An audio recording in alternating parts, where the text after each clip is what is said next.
पापी आहोत याची जाणीव व्हावी. दुसरी महत्त्वाचा बाब आहे, सुवार्ता आम्हाला यासाठी करायला पाहिजे की आमचं हे जीवन आहे, हे क्षणभंगुर आहे. या जीवनामध्ये मरण अटळ आहे.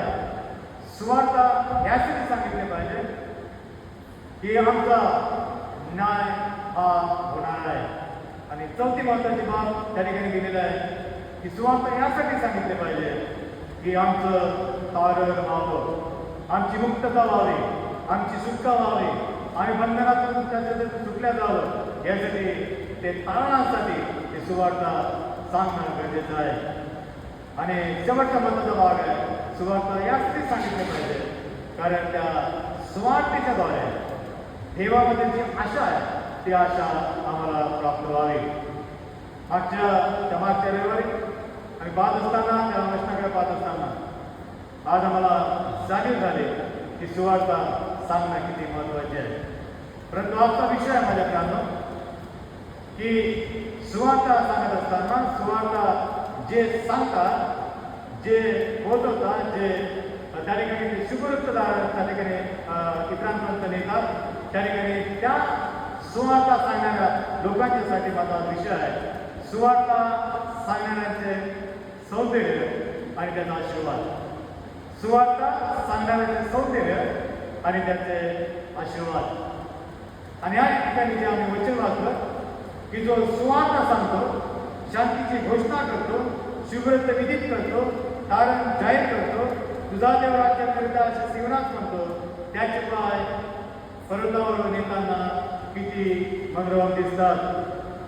सुवार्ता सांगणारे चरण किती मनोरम दिसतात. सुवार्ता या शब्दाचं जराने त्याला वेगळं केलं. सु म्हणजे चांगलं आणि वार्ता म्हणजे बातमी. जी चांगली बातमी आहे ती सांगणं म्हणजे सुवार्ता आहे. परंतु आमच्या समाजामध्ये सुवार्ता सांगण्यासाठी लोक कानपणा करतात, त्याच्याकडे दुर्लक्ष करतात. पण जे वाईट बातमी आहे, जी वाईट वार्ता आहे, तिला एका क्षणात संपूर्ण मुंबईसारख्या शहरामध्ये पसरवण्याचा प्रयत्न करतात, मित्रगणामध्ये पसरवण्याचा प्रयत्न करतात आणि मग माझ्या कामाने त्याचे दुष्परिणाम आम्हाला ऐकायला मिळतात. जे सुवार्ता सांगतात त्यांचे चरण मनोरम आहेत आणि जे वाईट वार्ता करतात, जे वाईट बातमी देतात, त्यांचे चरण मनोरम होऊ शकत नाही. जर आमचे चरण हे देवाच्या दृष्टिकोनातून ते मनोरम असावे, सौंदर्य त्याच्यामध्ये असावं, त्याच्यामध्ये आशीर्वादच्या पावलामध्ये असावे, यासाठी ईशा संदेशाने जे लिहून ठेवलेलं आहे ते आठवणं, त्याच्यावर मनन करणं गरजेची बाब आहे. की जे सुवार्ता सांगतात त्यांचे चरण मनोरम आहेत असं म्हटलेलं आहे. माझ्या प्रियानो, आज एशियाच्या ग्रंथामध्ये लिहिल्याप्रमाणे तुम्ही आणि मी या सुवार्तेमध्ये किती वेळ इन्व्हॉल्व आहोत. सुवार्ता आम्ही कशी पोहोचवतात, किती लोक सांगत आहेत, किती लोक पोहोचत आहेत, किती लोक जात आहेत. आणि जे जात आहे माझ्या प्रियानो, परमेश्वराने तिसऱ्याच्या पत्रामध्ये आम्हाला स्पष्टरित्या त्या ठिकाणी 4 अध्यायामध्ये त्या ठिकाणी माझ्या मुलांना आपल्या दिलेला 11-12 वचनामध्ये की देवानं त्या ठिकाणी 5 प्रकारची मिनिस्ट्री दिलेली आहे. त्या ठिकाणी सुवार्ता आहे, सुवार्तिक आहे, पालक आहे, प्रेषित आहे, संदेश आहे आणि शिक्षक आहे. अशा या लोकांना परमेश्वरानं आवर्जून त्याच्यासाठी निवडून घेतलेलं आम्हाला दिसून येतं. परमेश्वराचा त्या ठिकाणी कॉल आहे त्यासाठी. प्रत्येक सुवार्तिकासाठी कॉल आहे, प्रेषितांसाठी कॉल आहे, संदेशासाठी कॉल आहे. आणि जेव्हा आम्ही त्या सुवार्तिक लोकांकडे पाहतो, माझ्या प्राणाला आम्ही त्या ठिकाणी देवाचं वचन देत असताना त्यांच्या जीवनामध्ये वेगळ्या प्रकारचं आत्मिक बळ हे निर्माण होतं. आणि म्हणून आज जे सुवार्ता सांगणारे चरण, पालकीय चरण, संदेशाचे चरण, शिक्षकाचे चरण, प्रेषितांचे चरण हे मनोरम आहे असा एशिया संदेशामध्ये. आणि म्हणून माझ्या देवाचं वचन आहे माझ्या मित्रांनो, ज्या गावात तुम्ही जाल त्या ठिकाणी तुम्हाला तुमचं स्वागत झालं तर त्या गावाला शांती हो असं म्हणा, त्या घराला शांती हो असं म्हणा. आणि जर तुमचं स्वागत होत नसेल तर आपल्या पायाची धूळ जगतून त्या ठिकाणी निघून जा. कारण त्या चरणामध्ये आशीर्वाद आहे, त्या चरणामध्ये सौंदर्य आहे, त्या चरणामध्ये वेगळ्या प्रकारचं दैवी सामर्थ्य आहे. आणि म्हणून देवाला ते सुवार्तिक नेमलेलं आहे, जी सुवार्ता सांगायला ते चरण किती मनोरम आहे. ते माझ्या प्रमाणे देवाच्या कर्मी ते आम्हाला प्राप्त झालेले लोक आहेत. आणि म्हणून आज देवाच्या आवश्यकाप्रमाणे तुम्ही आणि मी जर आम्ही सुवार्तिकाचं काम करतो, आम्ही प्रेषितांचं काम करतो, पालकाचं काम करतो, संदेशाचं काम करतो, शिक्षकाचं काम करतो, तर माझ्या मित्रांनो परमेश्वराचं वचन सांगतं की तुमचे चरण हे मनोरम आहेत, सौंदर्यानं भरलेलं आहे, आशीर्वादानं भरलेलं आहे. कारण त्याच्यामध्ये देवाचा वाटा आहे. आणि म्हणून स्वार्थ सांगणारे जे व्यक्ती आहे, जे पालक आहे, जे सुवार्तिक आहे, त्यांच्यासाठी 5 गोष्टी मला सांगायच्या. कारण प्रभूचं वचन सांगतं माझ्या मित्रांनो, हे परमेश्वराकडे मिळालेले संदेशवाहक आहे. हे दूताचं काम करतं, परमेश्वराचा संदेश पोहोचवण्याचं काम करतं. परंतु आज आम्ही पाहतो माझ्या मित्रांनो की आज अनेक सेवकांना त्या ठिकाणी अनेक संकटांना, दुःखांना, अडचणीला, समस्यांना तोंड द्यावं लागतं. आणि म्हणून आम्ही पाहतो माझ्या मित्रांनो परमेश्वर असं म्हणतो की they are messenger of God. ते देवाच्या कर्मी संदेशवाहक, ते सुवार्ता सांगणारे आहेत, ते संदेश पोहोचणारे लोक आहेत. ते देवाला दिलेला अधिकार तो देवाकडे प्राप्त झालेला आहे. आणि म्हणून जो सुवार्तिक आहे, मग तो ह्या मंदिरामध्ये बसला, ह्या कोपऱ्यापासून तिच्या मागच्या बेंच जो काही देवाची सुवार्ता सांगितली त्याचे देवाचे दृष्टीने चरण मनोरम आहे, आशीर्वादित आहे, सौंदर्यानं भरलेलं आहे, आशीर्वादानं भरलेलं आहे, देवाच्या दैवी सामर्थ्यानं भरलेलं आहे. पण आम्ही ती सुवार्ता सांगतो काय? त्या सुवार्तेमध्ये आमचं क्रमांक म्हणजे काय? त्या देवाची सुवार्ता सांगणं म्हणजे काय? प्रेषितांचा मताधिकार जर तुम्ही वाचल्यामध्ये करतो ते एक गॉस्पेल आहे, एक ते वर्तमान आहे. आम्ही ज्यावेळेस पोपट्यासारखं ते बोलतो त्याच्यामध्ये अर्थ आहे. आणि याचा आपल्याला अर्थ आहे की माझ्या प्रभूच्या जन्मापासून ते त्या मृत्यूपर्यंत, आणि मृत्यूपासून ते त्याच्या स्वर्गरापर्यंत, आणि स्वर्गरापासून ते त्याच्या आगमनापर्यंत सर्व नमूद केलेलं आहे. ही सुवार्ता आहे आणि ही सांगण्यासाठी तेव्हा बोललेलं आहे. आणि जे कोणी सांगतात त्यांनी चरण मनोरम असं म्हटलेलं, कारण ते दैवी संदेश प्रकट करतो. मलाकीच्या पुस्तकाचा 2रा अध्याय 7व्या वचनात म्हटलेलं आहे, कारण याच्या काही ज्ञान असावे, त्यांच्याकडून धर्मशास्त्र ऐकण्यात लोकांनी आतुर असावे, कारण तो सेनाधीश परमेश्वराचा निरोप आहे. लोकांनी त्याचं ऐकायचं आतुर असावं, त्याचं ज्ञान स्वीकारावं, त्याचं ज्ञान ऐकावं. यासाठी परमेश्वर सांगतं, सेनाधीश परमेश्वर म्हणतो तो देवाचा निरोप आहे. देवाकडे मिळालेला निरोप आहे. निरोप माझ्या पूर्वीच्या काळामध्ये ज्यावेळेस मोबाईल होते, कुठल्या प्रकारचं टेलिफोनचे कनेक्शन होतं, आमच्याकडे एक तार यायची आणि त्या तारेमध्ये तार मिळाले तर त्याच्यातून धोका असायचा. एक तर चांगली बातमी असेल, एक तर वाईट बातमी असेल. आणि तार जरी पाठवत आला नाही तर आमच्या गावामध्ये सायकलवर जो एकाला तो निरोप मिळायचा, ती सायकल निघायची आणि त्या मरणाची बातमी सर्व गावाला तो सायकल पोहोचण्याचा. एक व्यक्ती एक बातमी देण्यासाठी देत असताना माझ्या मित्रांनो दुःखाची बातमी घेतो, त्या शहरावर पडतो. त्या देवाचं दैवी ज्ञान आणि दैवी सामर्थ्य प्रकट करण्यासाठी तुम्ही किती आतुर असायला पाहिजे. त्या देवाचं शुभवर्तमानासाठी किती दुखेलेलं असायला पाहिजे. कारण तुम्ही देवाच्या पूर्वी निवडलेले असे संदेश वाहतात. तुम्ही देवाची निरोप्या असं म्हटलं नाही, तुम्ही देवाचे लोक याला निवडलेला आहे. आणि म्हणून माझ्या मित्रांनो पहिला महत्त्वाचा भाग आहे की आम्ही देवाचे परमेश्वराचे संदेश वाहतो. सुवार्ता असे सांगतात. दुसरी मध्ये बाबा माझ्या प्रार्थने करण्याचं म्हटलेलं आहे. दुसरे राजे 4था अध्याय आणि 9वं वचन. तो आपल्या नवऱ्यास ती आपल्या नवऱ्यास म्हणाली, हा पुरुष वारंवार वाटेने जातो, हा कोणी देवाचा पवित्र माणूस आहे असे मला दिसते. त्या ठिकाणी वृद्ध कपल राहत होतं माझ्याकडे आणि त्या वाटेने देवाचा सेवक जात होता. आणि जात असताना त्यांनी बातमीने पाहिलं की हा कोणतरी देवाचा पवित्र माणूस आहे.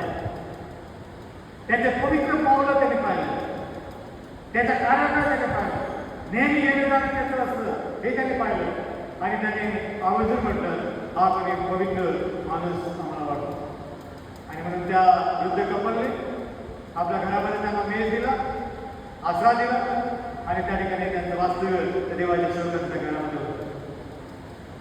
प्रश्न असा आहे की मी जर देवाचा संदेश वाहक आहे तर त्या प्रभूच्या काही मला कितपत त्या देवाच्या सेवेची ओढ लागलेली आहे. परमेश्वराने दिलेला अधिकार आज तरुण मंडळाच्या परीने काम करत आहे, पंचमंडळाच्या परीने काम करत आहे. आज आम्ही देवाचे लोक असताना देवातून गेले लोक असताना आमच्यामध्ये कुठल्या प्रकारची चांगली बातमी मला द्यायची वाटते, कारण देवाच्या कर्मी निवडलेला आहे. आणि म्हणून पहिला महत्वाचा भाग आहे की आम्ही देवाचे संदेश वाहत आहोत आणि म्हणून आमची चरण मनोरम आहे.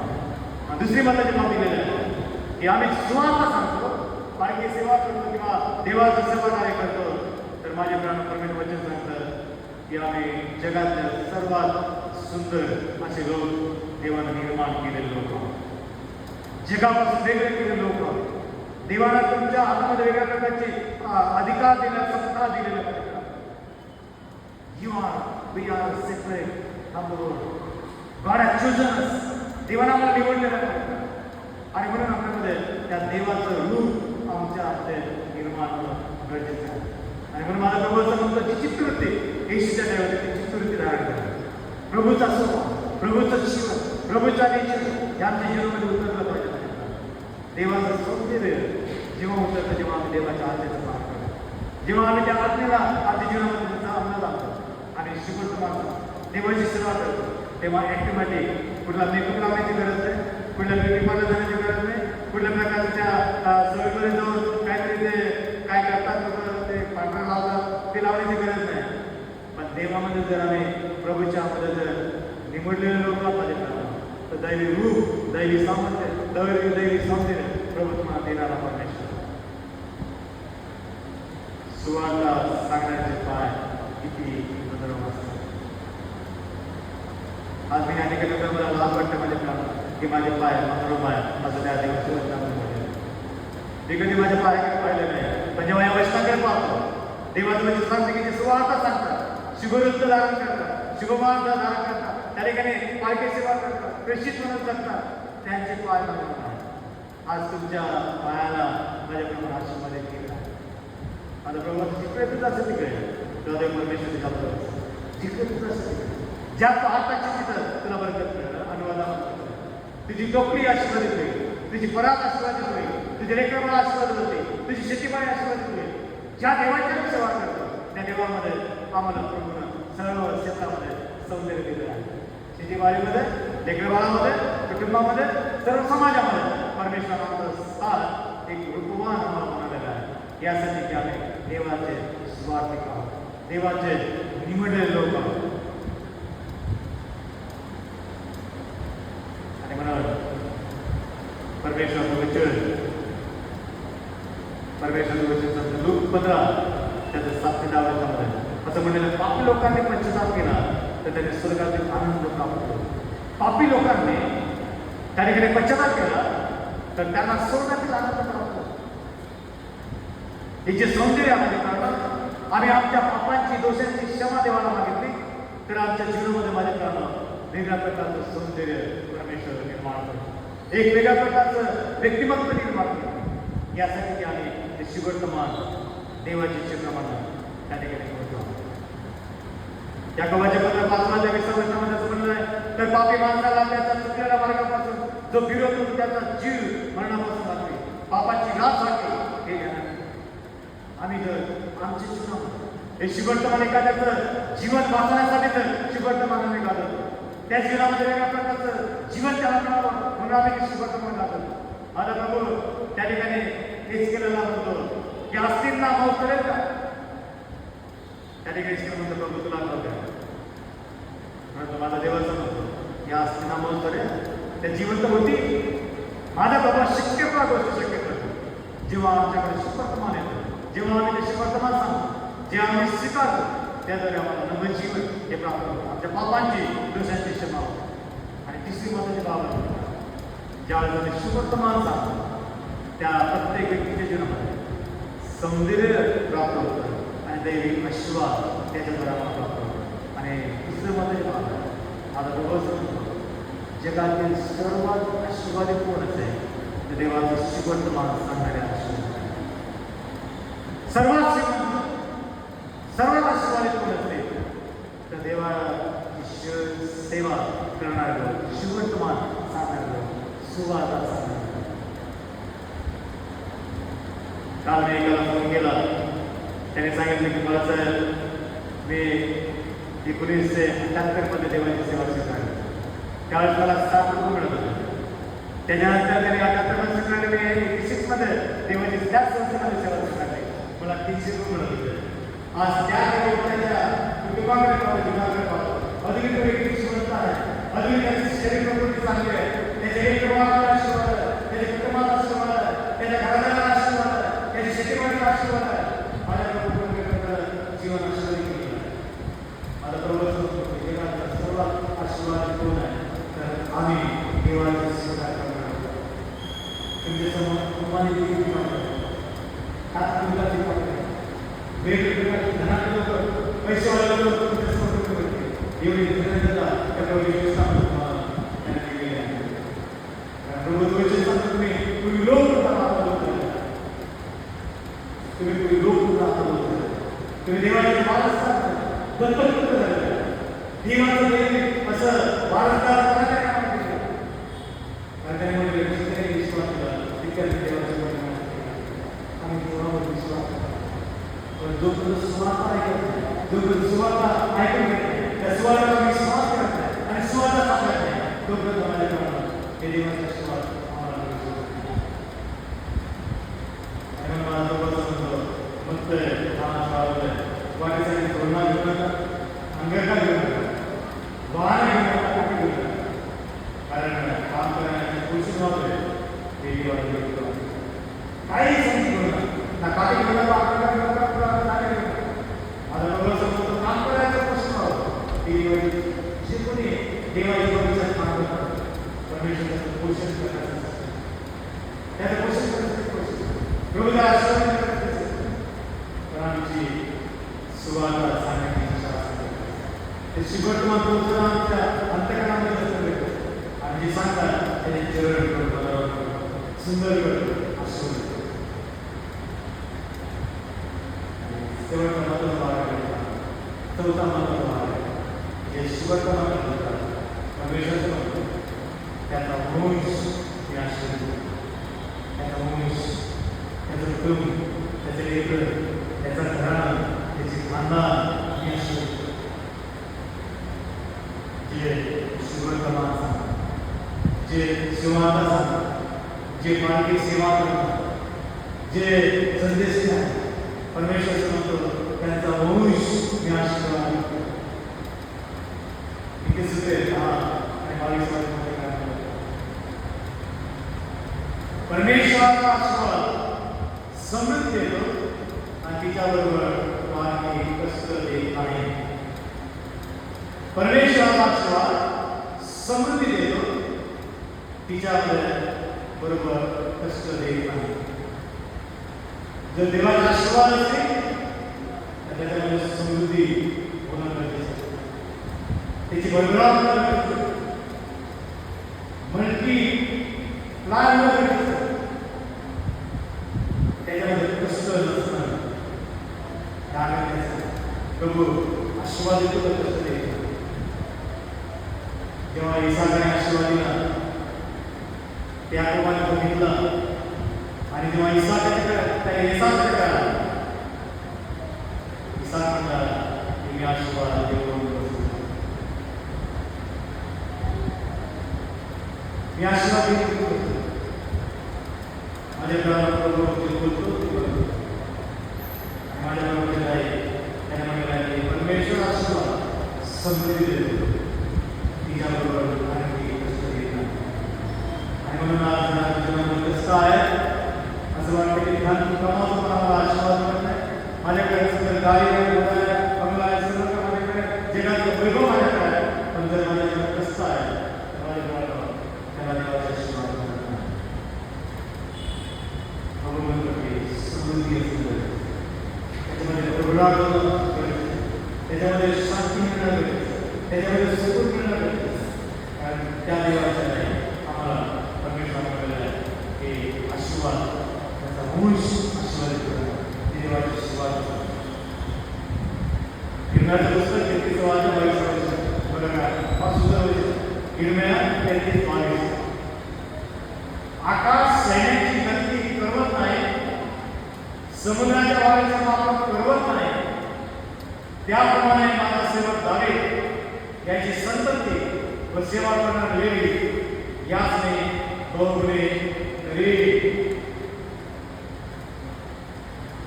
आकाशामध्ये सैन्याने पोचताय, समुद्रातील वाळू पोचताय, त्याचं मापन करता येत नाही. त्याप्रमाणे माझ्या सेवकाचं जीवन मी आशीर्वाद देतो. अब्राहम आकाशाची ताऱ्याकडे पहा, त्या समुद्रातील वाळूच्या कणासारखी संतती कर, त्या आकाशात ताऱ्यासारखी संतती कर. देव अब्राहमाला आशीर्वाद दिला, मला प्रभू समजतो की बाळा यावेळेला जितक्या बरोबर तुला आशीर्वाद दिला आणि आशीर्वाद दे.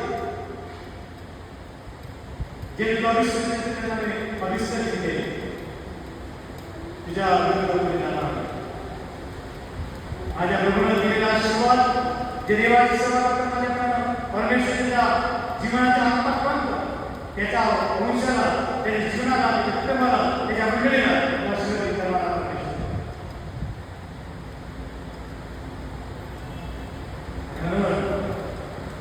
मला या जीवनाचा पूर्ण या प्रश्नाला वाचतो तेव्हा जीवनाचा आराखडा माझ्या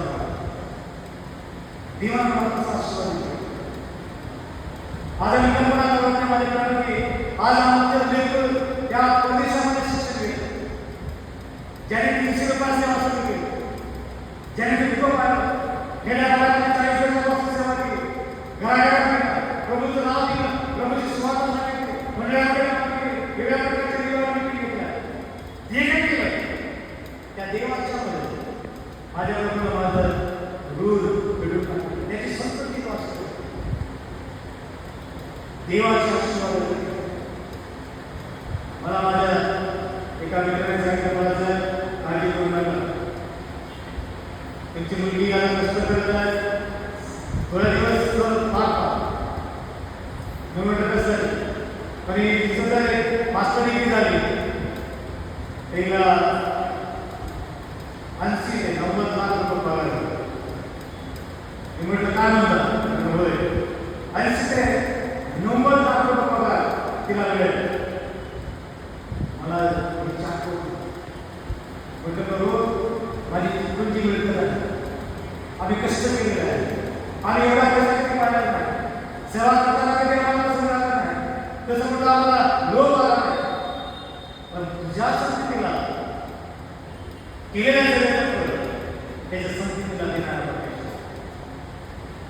माझ्या देवाला आज अभिमान वाटतो. माझ्या देवाच्या सेवकांचा अपमान घेतात, अपमान होतो, निराशा येते, दुःख येतात, कठीण समयाला जातात, अडचणीला तोंड देतात, पण जीवन क्रमांक बदलण्यासाठी चेहऱ्यावर हास्य दिसवले.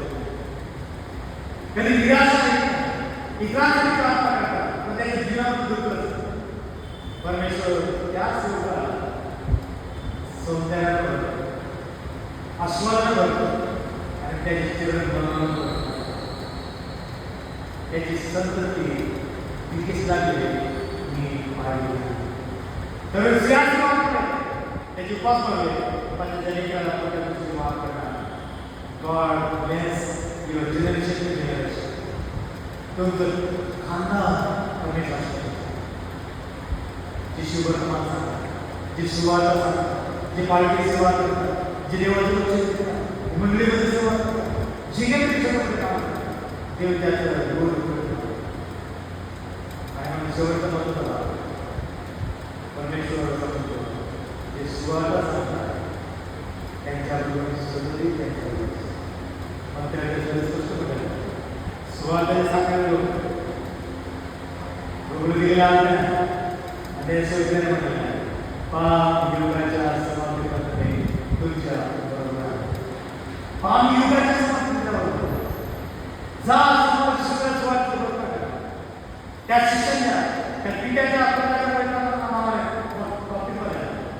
आणि ही जी आज्ञा केली त्याची सोयीने म्हटलेलं आहे पाम युगाच्या समाप्ती करणे तुमच्या बरोबर जे सुवार्ता सांगतात देवाची सेवा करतात परमेश्वर सुखदेव त्यांच्या बरोबर अनेक सेवा अनेक सेवकाची लिस्ट मागत आहे पण आपल्या वेळेवर ज्यांनी ज्यांनी देवाची सेवा त्या प्रत्येक देव होतात परमेश्वरांना दाखवून दिलं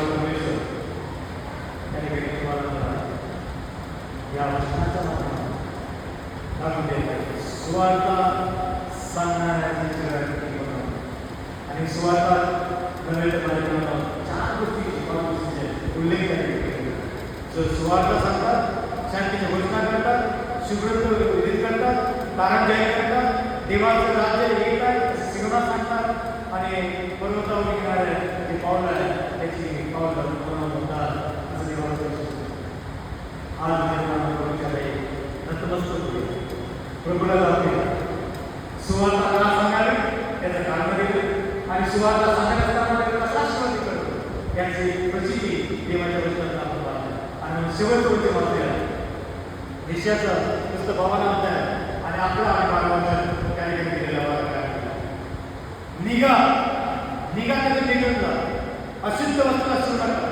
त्याच्यामध्ये निघून जा परमेश्वराची पात्र वागण्यानं तुम्ही आपणास शुद्ध करा तुम्हाला काय काय निघावं लागणार नाही गोल करावं लागणार नाही कारण परमेश्वर तुमचा पुढारी आहे इस्लामामध्ये तुमचा पाठीराखा आहे काय काय जावं लागणार नाही गोल करावं लागणार नाही थांबण्याची गरज नाही कारण तुमचा देव पुढारी आहे आणि तुमचा पाठीराखा जेव्हा देवाचं कार्य सुद्धा आणि देवाचं कार्य करतो तेव्हा तुमचा पाठीराखा आमचा देव असतो आणि तुमचा पुढारी तुमचा नेता तुमचा प्रभू आहे हा विश्वास ठेवा परमेश्वर तुमचे पावलं ते मनोरंजन केल्याशिवाय तुमच्या पावलाला आशीर्वाद केल्याशिवाय जिकडे तुमच्या पावलं पडते ते नगर आशीर्वाद देते जिथं तुमच्या पावलं पडते ते आशीर्वाद देते जिथं तुम्ही प्रार्थना करा ते प्रार्थना ऐकते कारण तो देव तुमच्या सुवार्तेचा स्वीकार करणारा तुमच्या सेवेचा स्वीकार करणारा पण आपण निश्चय करूया त्या येशूने उत्तर दिलं त्याने म्हटलं मी आहे माझ्या घरात तर परमेश्वर तुम्ही कोणाची सेवा करा सर्व लोकांनी उत्तर दिलं आम्ही देते त्या देवाची सेवा येशू म्हणतो मी आणि माझ्या घरात देवाची सेवा करतो देवाची सेवा करत असताना मिळणारे आशीर्वाद आपण पाहिजे आणि ते आशीर्वाद भले आहे आपण निश्चय करूया आम्ही देते देवाची सेवा करू आणि निश्चय करूया रात करूया आणि देवाची